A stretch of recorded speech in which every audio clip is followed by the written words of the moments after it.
আওয়ামী লীগের সরকার আসলো, প্রথম দিকে সবাই ভাবলো যে ভারতের বন্ধু আওয়ামী লীগ, সুতরাং তিস্তার পানি বোধহয় এবার পাই যাবে। ঠিক না?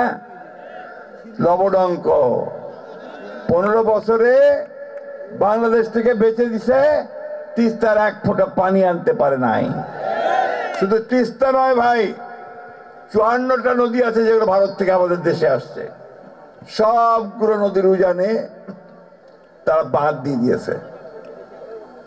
বাঁধ দিয়ে তুলে নিয়ে যায়, পানি তুলে নিয়ে যায়, বিদ্যুৎ উৎপাদন করে, আর আমাদের দেশের মানুষ এখানে ধান ফলাতে পারে না, ফসল ফলাতে পারে না, তারা তাদের জীবন জীবিকা থেকে সম্পূর্ণ বঞ্চিত হয়।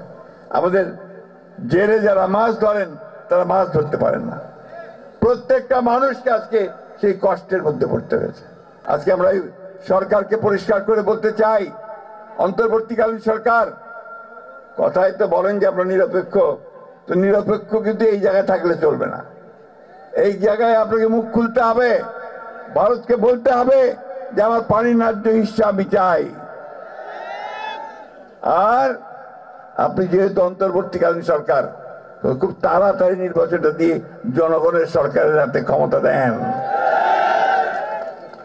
ভারতকে পরিষ্কার করে বলতে চাই, আগেও বলেছি এখনো বলছি, বাংলাদেশের মানুষের সঙ্গে যে বন্ধুত্ব করতে চান তার আগে তিস্তার পানি দেন, সীমান্তে গুলি করে হত্যা বন্ধ করেন, আর আমাদের সঙ্গে বড় দাদা মতন যে আচরণ সেটা বন্ধ করেন।